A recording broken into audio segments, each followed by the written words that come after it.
Hi, how are you all doing? Good. Great, How how you are doing? you? Good, thank you. Welcome to In Style Atlanta. We're so glad that you all are here joining us. Well, thank you for having us. Yes, glad to be here. Yes. Thank you. Yes. So, you guys, we're going to kick it off with a lightning round. And what that is I'm going to be aiming some questions at you guys, and both you guys can answer. So each one will take a turn answering, and they're going to be really quick. It'll probably be like a 5-minute lightning round. Is So this like a trivia? Are we gonna get scored on it? No, it is all in fun. And these will be little bits and pieces of things that will remind you guys of your experience on Below Deck. I love it. All right. All right. So here we go. Resort or yacht? Resort. I gotta go with yacht. Uh-oh. Okay. Speedos or trunks? Trunks. Trunks. We don't do speedos. No, I gotta protect that. I can't have people looking at the goods. Love it. Okay. The craziest thing you guys did on the yacht?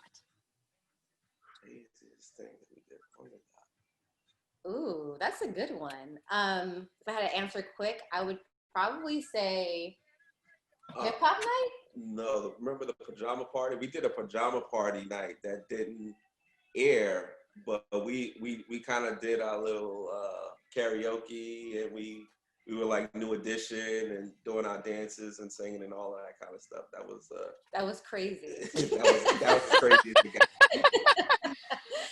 Okay. Jet ski or kayak? Oh, Jet ski. Hands down.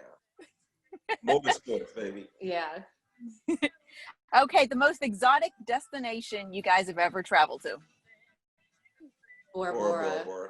Oh. Swim with dolphins or sharks? Sharks. We swam, we went both.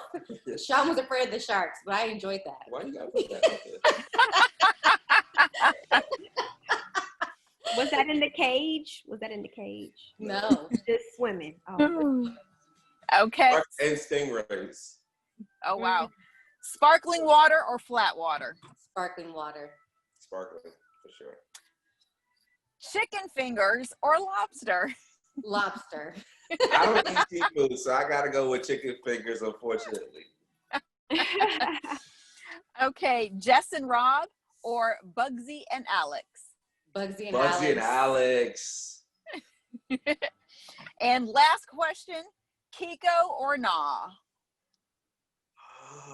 Okay, Kiko's food is nah, but Kiko is It's a yeah. win, Yeah. We love Kiko, just not his food.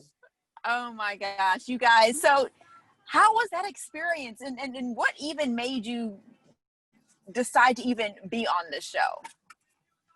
Let's take it back for folks that you know have no idea. So I want to know why. Why did you guys decide to be on the show?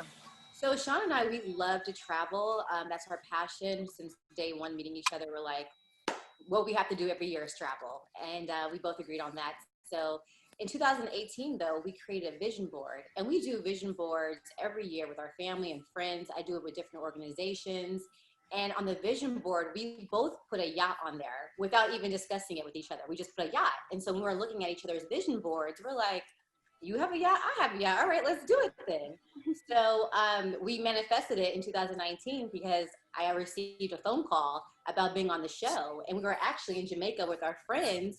And we asked them like, hey guys, you want to be on the show with us? And they're like, yeah, let's do it, because they're wild and crazy like us. And we're like, okay, great. This is a once in a lifetime opportunity. Let's go. And so that's why we did it. Fabulous. Yeah, it was. It looked absolutely amazing. Yeah. Now, how many levels were on that? I was trying to figure that out. Say again?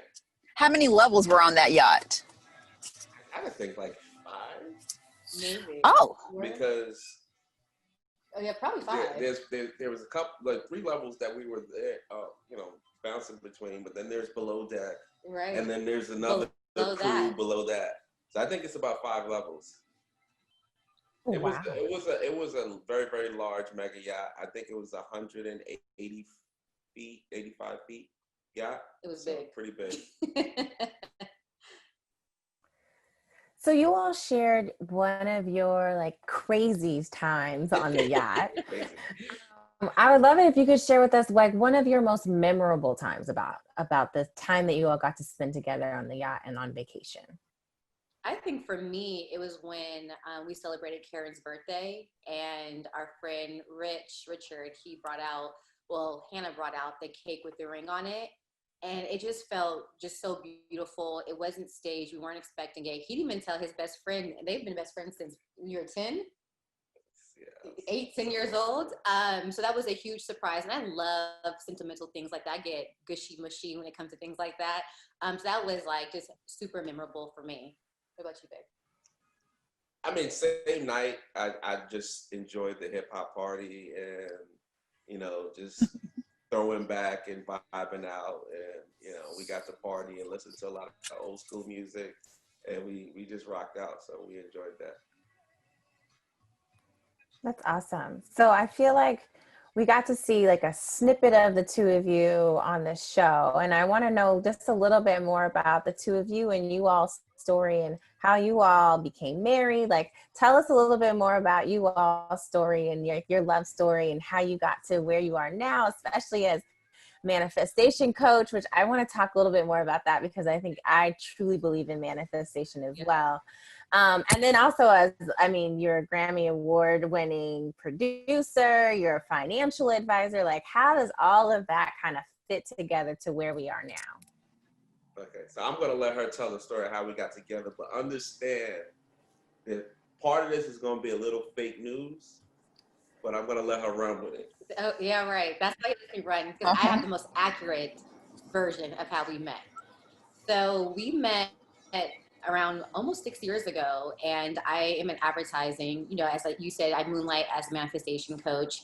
And so I was at Ruth Chris before an event, and I was waiting for my clients. And Sean was there as well for the same event, and he was with his clients. And so, you know, ladies, when you feel someone staring at you, like super kind of thirsty, and Fake news. I turned around and I saw Sean. He was so sweet, so handsome in a suit. And I was like, okay, like, come over, let's chat at the bar. And he came over and we hit it off. Like from day one, we were inseparable. And I told him, I was like, you know, I manifested you. I wrote everything down that fit your qualifications, your attributes as a man that I wanted in my life to be my husband. I said, we're going to get married. And he thought it was crazy because I also said this on our first date. Yeah, she almost scared me off with that one. So that's how we met, and you know, we've been together ever since. That's awesome. So what's your version? I need. Yeah, what's your version, Sean? So my version looks more like we were at this event. I was hosting clients. She was hosting clients. And, you know, you see somebody give me little googly eyes and, you know, I wanted to go over there and give her a little attention, you know. So I said a couple things and, you know, one thing led to another. I'm Team Crystal. Thank you. Thank you. Unfortunately. I'm Yeah, fighting an uphill battle here. But to answer your question about how, you know, I've transitioned into these different, you know, levels of careers. But I originally graduated college, had a passion for music, was DJing, producing. One day I dropped off some music at Daddy's house, which was Diddy Studio. They loved the music, called me back in, ended up working on a couple different projects with them. And then as a producer and as a creative, your livelihood is based on record sales, right? And so around the early 2000s, you had the advent of like Napster, music sharing software was turning things which you would normally monetize into free 99 CDs. So eventually I kind of read the writing on the wall and said, this isn't gonna work out for me. I moved to Atlanta and then started my professional career in finance, and then got a little bit, you know, frustrated with that particular career, and opportunity came to me to get into wealth management. And I thought ideally this would be perfect opportunity for me to marry my prior career in the music industry and help those individuals, help them manage their wealth, because, you know, historically they've traditionally been very irresponsible with money. So that's how I got into that, and, you know, was able to kind of come full circle with it. And tell us a little bit more about your manifestation and being a coach and how you ended up getting into that. Coming from, did you come directly from advertising? So I still do advertising, but I also, you know, manifestation coach is more of my passion project. And so, you know, people have their side hustles and stuff, but I don't really call it a side hustle because it's something that I live by every day. And honestly, I feel like it was passed down through generations. On my dad's side, they're very spiritual people. They do a lot of manifestations as well. And so just growing up, it's always been in my life. My family, they don't really worry about things, you know, because they feel like, you know, as long as they're co-creators, they believe in God and they're positive, they can manifest whatever they want in life. And I've always carried that on throughout my life. And people would ask me questions about how to do it. And, you know, I was like, well, let me just start, you know, making this available to everyone across the world, you know, and especially during this time during COVID, a lot of people are stuck and they're in a dark place and they need positivity. And so just getting out of that and thinking about good things that are to come and having hope and faith, I think that's really important. So that's how I really made it into more of a business, just offering to more people outside of my friends and family. That's amazing because, I mean, you're absolutely right. During COVID, I think everybody is kind of, you know, uncertain about the future and trying to figure out, you know, what do we do next? And we're resetting. So it's amazing that you do that. I have a question for you guys. You know, you've been in reality television. We're doing some reality TV things ourselves. Awesome. Yes, we are. We'll have to send that over to you. Check it out. But what advice would you give to people who are, you know, doing some reality TV things, or what can you tell us about your experience that you think would help us? I would say that, yeah, I think we're programmed now to view reality TV as very negative. A lot of what we consume in reality TV is all around drama and negativity.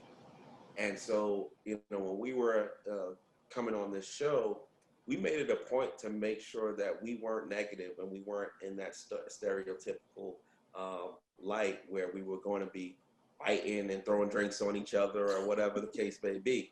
And so we just kept it positive. And I think there's a place for positivity in reality TV because it was very, very, you know, well received by the audience. I mean, we had no idea we would get this much love and adoration from being on this show. And they've even called us, you know, America's favorite charter guest.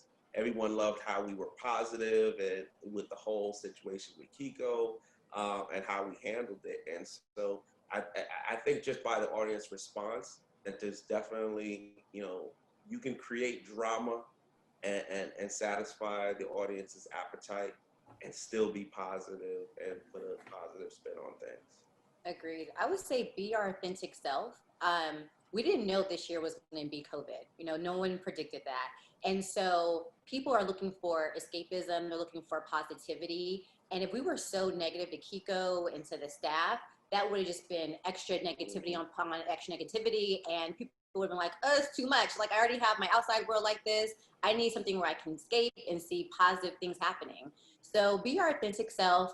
Also, you know, people can smell the fake. They know when people are trying too hard for camera, you know, or stage, because they're quick to say, oh, that was fake. That wasn't authentic. You know, they're just trying to get viewers and I'm not going to watch this anymore.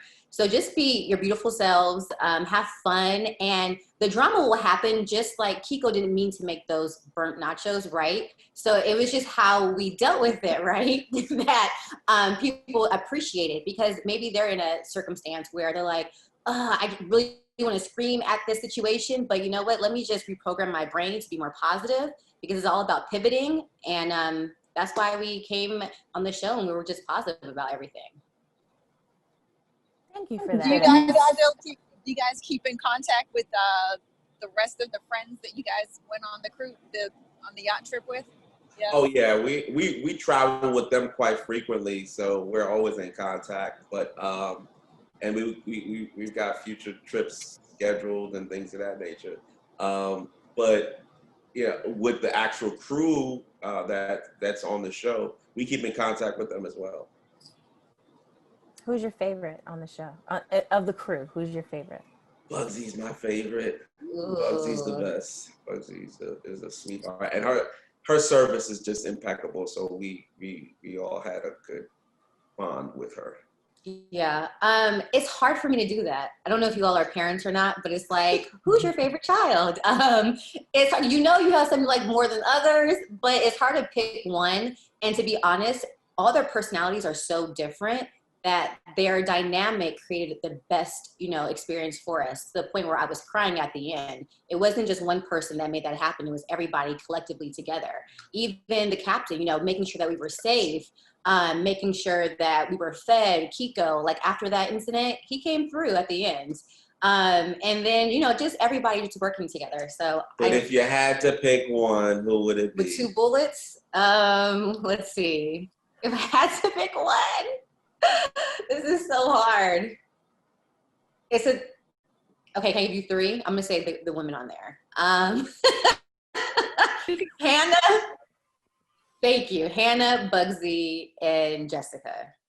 Because we saw them the most. Fair. We were talking a little bit earlier about COVID, and I do want to make sure, because I'm sure, all of us are extremely impacted in COVID / 2020 in general. Like, I don't think anyone could have ever predicted 2020 would be this way. I would love it from both of you all's lens, especially from like your business lens. What advice would you give our viewers? So I would say, Sean, from your perspective, just as a wealth manager, right? And someone who, like, a lot of things are changing with COVID. What is some advice that you would give someone or advice that you would give someone around COVID and how to prepare for COVID? And then Crystal, even I know you're talking about moonlighting for manifestation. I think that we kind of touched on that, like, yeah, manifest what you want regardless of COVID.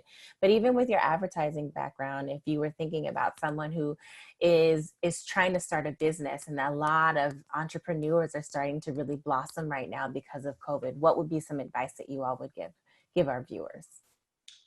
Yeah, so around the wealth management aspect, I have a very, very positive and optimistic outlook of the future. So, these are things that I share with my clients, but I think, that COVID has presented an incredible opportunity to build a lot of wealth, through the recovery process. And so I look at, once we get past 2020, because as you mentioned, 2020 has been a special year, let's just put it that way. But beyond 2020, as I look forward to 2021 and 2022 and see, how companies have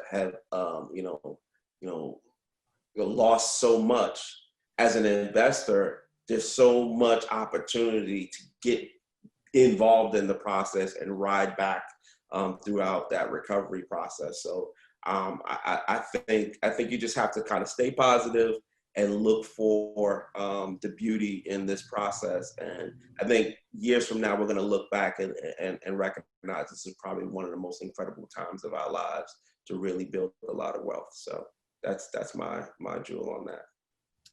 Yeah, and in terms of advertising, advertising is built on need, right? Whether you want to be popular or beautiful, or if you want to just be fed some good food. And so I would say during this time, focus on your creativity and what you're passionate about, right? Don't spin your wheels on things that your cousin's doing, your friend is doing, because that might not be for you. So focus on your passion and how you can help people during this time and create a need for your product or your service. And in terms of manifestation, I created a vision board, of course, last year, and it's still coming to fruition. Every single thing is still coming to fruition. So I would say to definitely do a vision board, continue that for 2021, or even for the week. I make little Post-its and write goals on there for the week that I want to accomplish, and it gets done.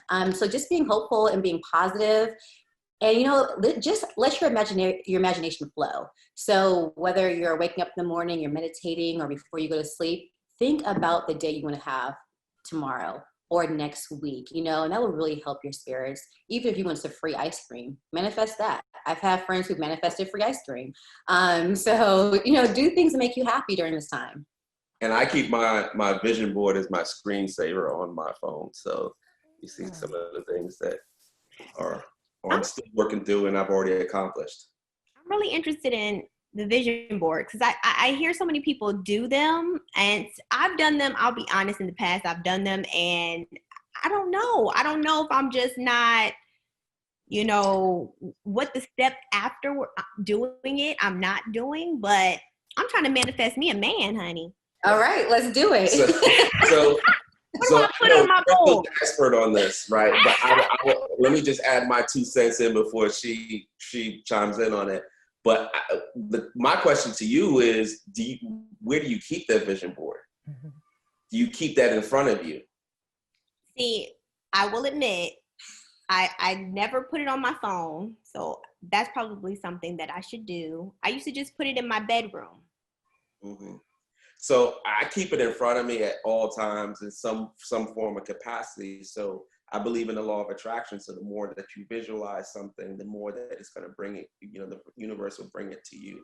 So I think that's a big step that you might be missing, is not only create the vision, but keep it in front of you. So you're subconsciously always connecting and drawing those things into your life.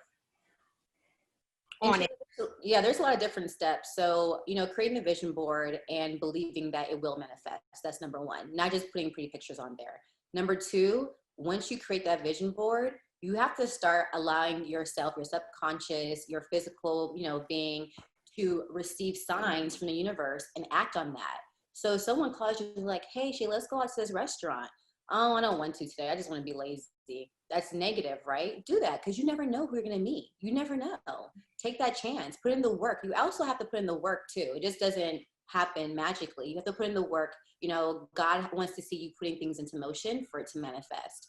And then it will happen. So, you know, I know people who have manifested true love. Now they're married. But take time to meditate and also visualize the man you want.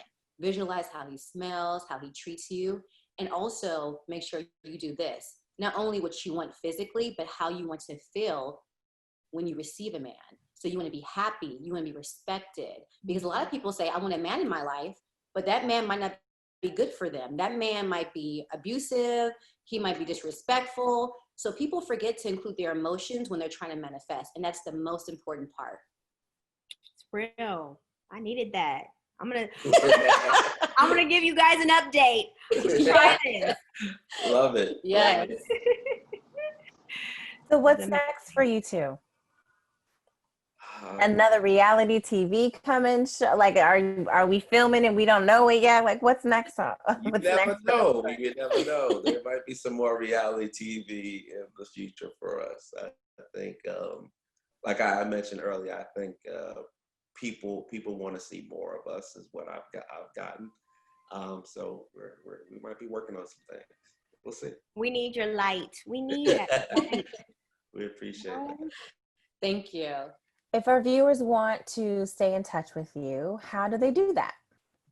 So you can connect with us on our Instagram, which is Southside_POV_TV.